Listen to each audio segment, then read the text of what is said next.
आज देखते हैं किसके बारे में, तीन तलाक के बारे में। ये जो तीन तलाक का मुद्दा रहा है बहुत ही गर्म रहा है और एक as a political point of view से भी और as a social point of view से भी ये बहुत ही विवादास्पद मुद्दा रहा है और इसका खत्म होना बहुत जरूरी भी था।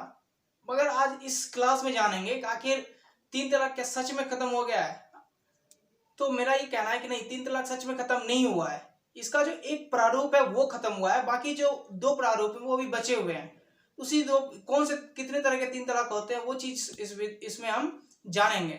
तो इसमें ना क्या होता है कि जब मुस्लिमों में विवाह होता है तो विवाह को क्या कहते हैं मुस्लिमों में, निकाह। क्या कहते हैं?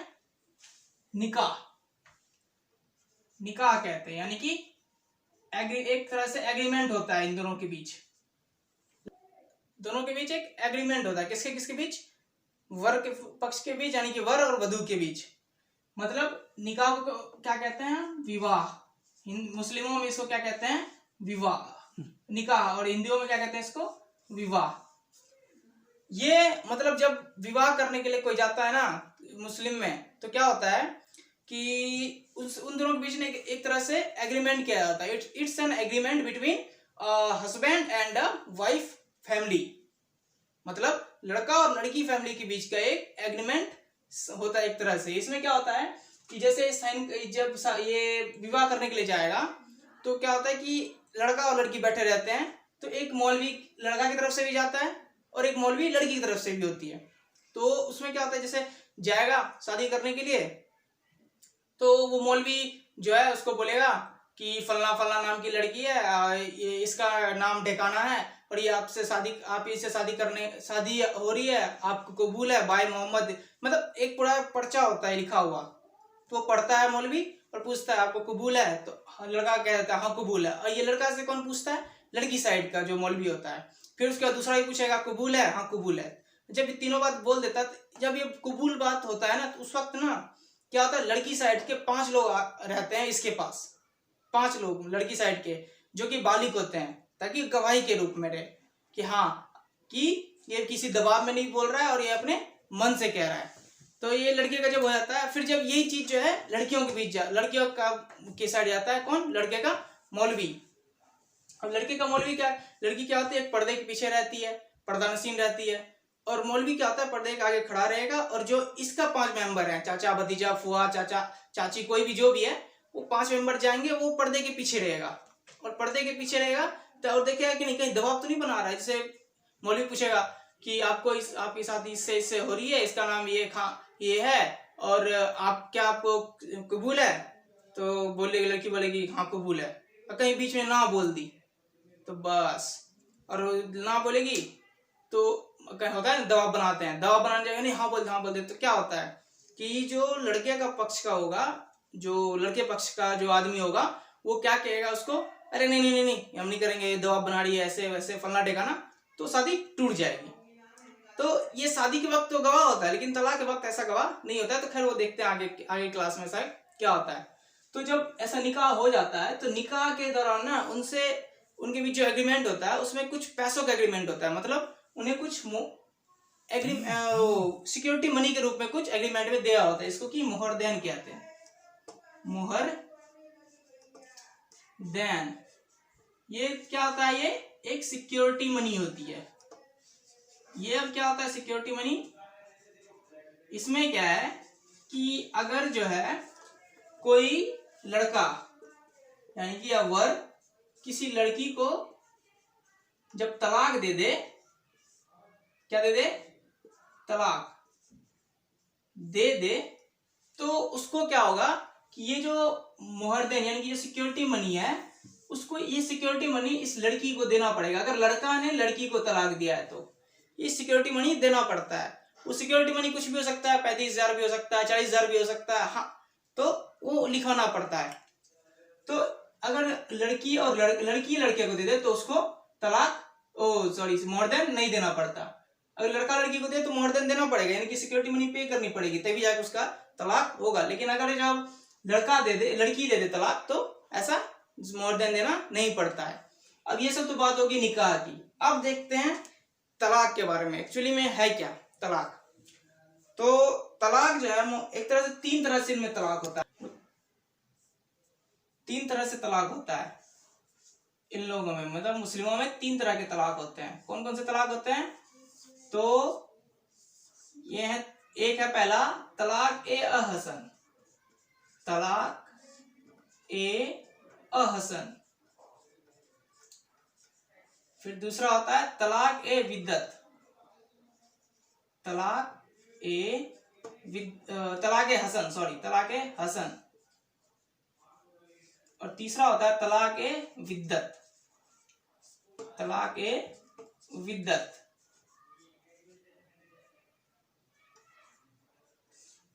अब ये क्या क्या होता है इस सब में, जो होता है ना तलाक ए हसन, तलाक ए हसन, तलाक ए हसन और तलाक ए विद्दत, इस तलाक के 3 रूप है। मगर ये दोनों जो है ना, ये दोनों, इसको जो इस्लाम के जो वो थे, क्या कहते हैं, लास्ट के जो सूफी थे, जिसको मौलाना, जैसे पैगंबर मोहम्मद, तो लास्ट के जो पैगंबर थे उन्होंने इन दोनों को बनाया। तो इसको क्या कहा जाता है? इन दोनों को तलाक ए सुन्नत। इन दोनों को क्या कहा जाता है? तलाक ए सुन्नत। और इसको जो है 12वीं शताब्दी में आके पता नहीं कौन सा आया, नया आया, उसने आके इसको जोड़ दिया। जबकि एक्चुअल में ये दोनों ही है, सिर्फ ये दोनों है एक्चुअली में, जो कि इनके कुरान में भी दिया हुआ है, ये दोनों है। मगर ये जो बाद में आके जुड़ा था। इसमें क्या है, तलाक ए हसन और तलाक ए हसन क्या क्या है? तलाक ए हसन में क्या होता है कि जैसे कोई लड़का लड़की को डिवोर्स देने का है, डिवोर्स देने के लिए चाहता है, तो क्या होता है कि जो लड़का और लड़की जो है ना, लड़का और लड़की, ये दोनों जो है एक दूसरे से जो है कब तक? 90 दिन तक जो है एक दूसरे से, यानी कि 3 महीने तक एक दूसरे से बात नहीं करेगा, कुछ नहीं करेगा, मतलब कोई रिलेशनशिप नहीं रखेगा आपस में। ये दोनों एक दूसरे से अलग होंगे, 90 दिन तक अलग रहेंगे, ठीक।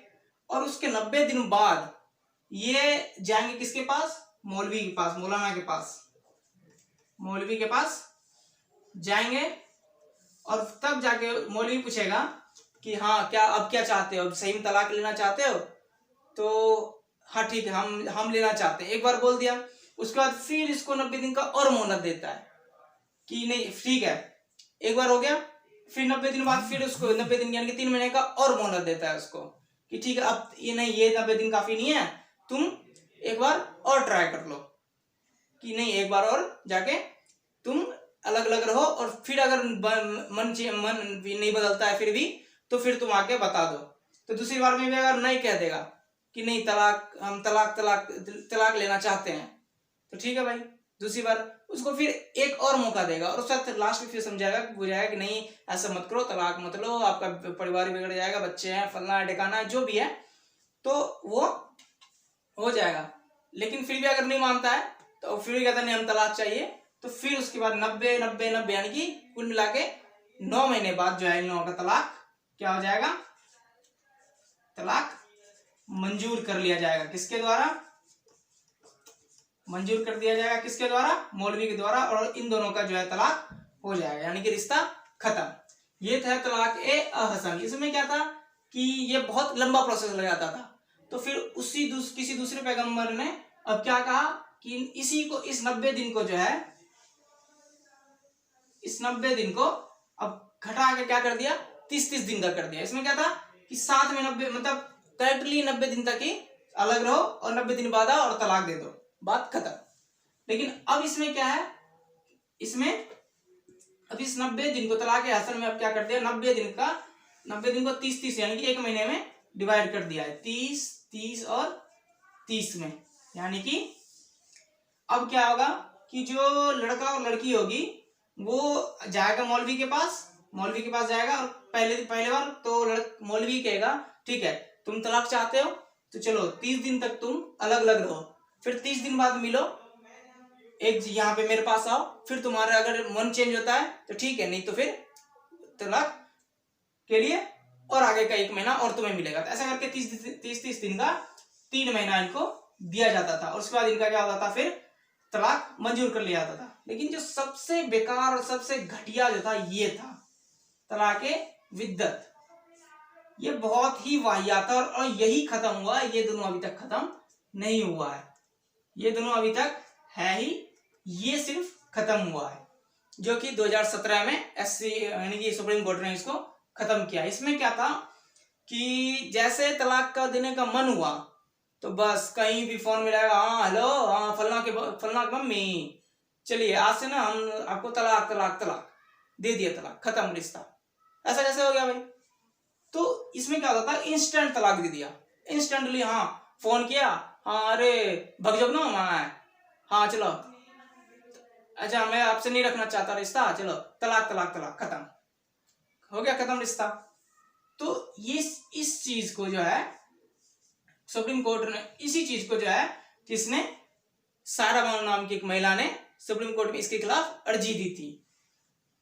हमारा आर्टिकल 13 क्या कहता है कि हमारा मौलिक अधिकार तभी तक सुरक्षित है जब तक कि हम दूसरे के मौलिक अधिकार को खंडित ना करें, वो चीज दूसरे के मौलिक अधिकार को खंडित ना करे, तभी तक हमारा मौलिक अधिकार सुरक्षित है। मगर इसमें क्या होता था, एक लड़का का तो मौलिक अधिकार चल रहा था लेकिन लड़की का मौलिक अधिकार खंडित हो रहा था। तो इसको जो है सुप्रीम कोर्ट में चुनौती दी गई कि नहीं, तलाक विद्दत खत्म हो जाना चाहिए। इन सब में एक होता है हलाला, जिसके ऊपर बहुत ही बवाल मचा था कि ये हलाला क्या होता है। ये हलाला क्या होता है कि अगर जो है लड़का और लड़की इन दोनों का क्या हो गया, तलाक हो गया, लड़का और लड़की का तलाक जो है हो गया, मगर फिर 1 महीने बाद, मतलब 1 महीने बाद जब आए तो फिर चाहता है, तलाक हो गया तो फिर, मगर फिर चाहता है कि नहीं हम फिर से, मतलब बाद में बातचीत हुई तो क्या हुआ, क्या था कि नहीं हम फिर से, अभी दोनों लड़का लड़की चाहेगा कि हम आपस में फिर से शादी कर लें। तो जो मुस्लिम पर्सनल लॉ है, जो कि लॉर्ड कॉर्नवालिस ने हिंदू लॉ और मुस्लिम लॉ चलाया था, उसमें क्या कहा गया हलाला में कि आप तभी जाके शादी कर सकते हैं, पति और पत्नी तभी शादी कर सकती है जबकि लड़की जो है किसी और से शादी करेगी, किसी और तीसरे लड़के से शादी करेगी और उसके बाद जो है वो उससे तलाक लेके फिर से शादी कर सकती है। नहीं समझे, मैं समझाता हूं। जैसे कि इन दोनों का तलाक हो गया तो तलाक होने के बाद क्या मन बदल गया और इन्होंने सोचा कि नहीं हम फिर से शादी करेंगे। तो पर्सनल लॉ बोर्ड क्या कहता है, मुस्लिम पर्सनल लॉ बोर्ड, कि अब जो है जब तलाकशुदा लड़की जो है उसको, वो तभी इस लड़के से, सेम लड़की शादी कर सकती है जब वो किसी तीसरे लड़के से शादी करेगी। यानी कि जैसे कि लड़का लड़की है, शादी करना चाह रहा है, तो अब क्या करेगा, लड़का जाएगा शादी करने के लिए, तो लड़की को तो मुस्लिम जब मौलवी हो क्या कहेगा, नहीं ऐसे शादी नहीं होगी। वो क्या कहेगा कि पहले इस लड़की की शादी किसी तीसरे लड़के से कराओ, फिर उसके बाद उससे तलाक दिलवाओ और फिर जाके तुम इससे शादी करोगे। ये है हलाला। ये बहुत ही बेकार चीज थी हलाला। ये क्या, अब इसमें देखो, अब इसीलिए जो लोग बुढ़े को ढूंढते थे कि कौन ऐसा बुढ़ा है जिसको उसको कुछ पैसे वैसे देके क्या कहते थे, चलो भाई ठीक है। अगर किसी जवान से शादी कर देते तो जवान क्या कहता, जा शादी करा दिया, कहता बीवी भाई तलाक दे दे, कल अगले दिन जाके कहेगा तलाक दे दे, क्या तलाक दे दे, अभी नहीं, अब 3-4 महीने बाद आना तब मिलेगा। तो इससे क्या होता, लड़की का क्या हो गया, जिंदगी खराब हो गया लड़की का। इसलिए वो क्या ढूंढते थे, एक बूढ़े को ढूंढते थे जो कि उठ भी ना पाए, सलाह वो उठ ही नहीं पाएगा तो क्या होगा, कुछ नहीं। तो इसको क्या करते थे, इस बूढ़े को कुछ पैसा देके इससे क्या करते थे, शादी करवा देते थे, और रात में शादी होता था और सुबह जाके इनका तलाक करवा देते थे। तलाक करवा दिया, बात खत्म। फिर तलाक होने के बाद इसका लड़के से शादी हो जाता था। अब ये सब तो हुई हलाला पे। अब देखते हैं कि इसको जो है तलाक विद्दत को जब सुप्रीम कोर्ट में दिया गया, इसको पिटीशन डाली गई, यानी कि इसके अगेंस्ट पिटीशन डाली गई, तो क्या हुआ। अब देखते हैं कि सारा बानो, एक जो महिला थी, उसको भी क्या हुआ था, 3 तलाक दिया गया था। तो उसने क्या किया, किसी पर्टिकुलर व्यक्ति पे केस न करके सीधा किस पे केस कर दिया, यूनियन ऑफ इंडिया पे, यानी कि केंद्र सरकार पे केस ठोक दिया सीधा कि हाँ वाह और तुम केस लड़ो। और इसमें क्या हुआ कि 5 जज की टीम बैठी, 5 जज की। ये केशवानंद भारती के बाद सबसे बड़ी है कि केशवानंद भारती मुकदमे में जो कि 8 जज बैठे थे, 8 या 11 जज, उसकी बाद सबसे बड़ी जज इसी की केस में बैठे थे 5 जज।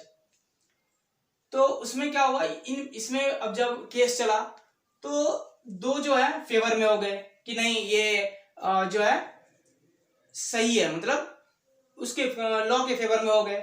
2 जो है उस लॉ के अगेंस्ट में हो गए। एक जो है, एक का कहना था कि नहीं ये तो इस्लामिक है ही नहीं। मतलब क्या हो गया, 3-2 के मत से ये पास हो गया। ये 3 यानी कि 1-2-1 3 और 2 के मत से ये पास हो गया और ये कानून एससी ने क्या रोक लगा दी।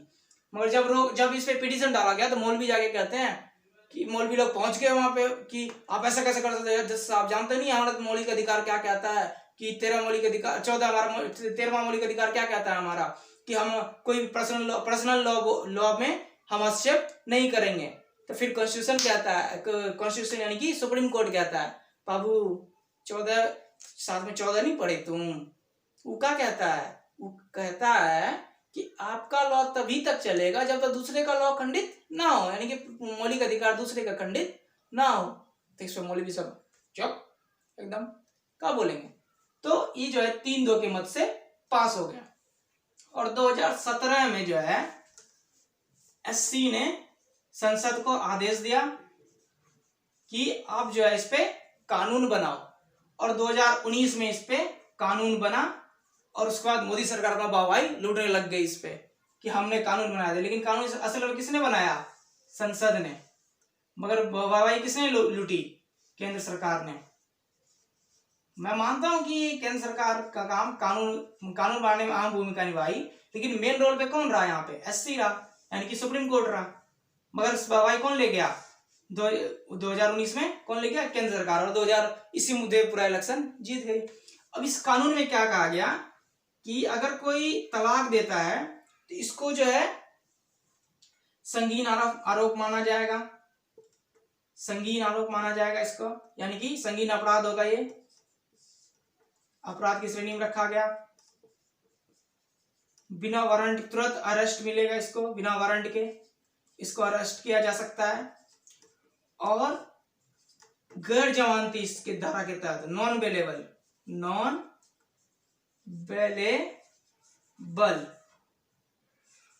जो है इस पे चार्ज लगेगा। यानी कि पहला तो क्या होगा, इस पे संगीन अपराध की श्रेणी में रखा गया। इसके बाद जब पुलिस जाके सिर्फ महिला ये कह देगी कि इसने मुझे 3 तलाक दे दिया है, तो बिना किसी वारंट के वो जाके अरेस्ट कर सकती है और उस पर गैर जमानती धाराओं के तहत क्या होगा, केस दर्ज होगा। अब इस पे तो ये अपराध मतलब अगर देगा तो क्या क्या हो सकता है। अब इसमें सजा कितना हो सकता है, मतलब कितने साल की, 3 साल की मतलब कितने साल की सजा हो सकती है, कौन वो जमानत दे सकता है और कैसे जमानत दे सकता है। तो इसमें सजा जो प्रावधान है 3 साल की सजा हो सकती है। और जो जमानत देगा तो कौन देगा, मजिस्ट्रेट देगा, मजिस्ट्रेट देगा। वो भी कैसे, वो अपनी मर्जी से नहीं देगा, वो महिला से पूछेगा पहले कि हाँ महिला अगर समझौता करने के लिए तैयार है तो जाके मजिस्ट्रेट जमानत देगा, वरना नहीं देगा। तो ये थी पूरी 3 तलाक की बात। आई होप कि समझ में आई होगी आपको ये सब चीजें। और अगर वीडियो पसंद आए तो लाइक शेयर एंड सब्सक्राइब जरूर करें। जय हिंद, जय भारत।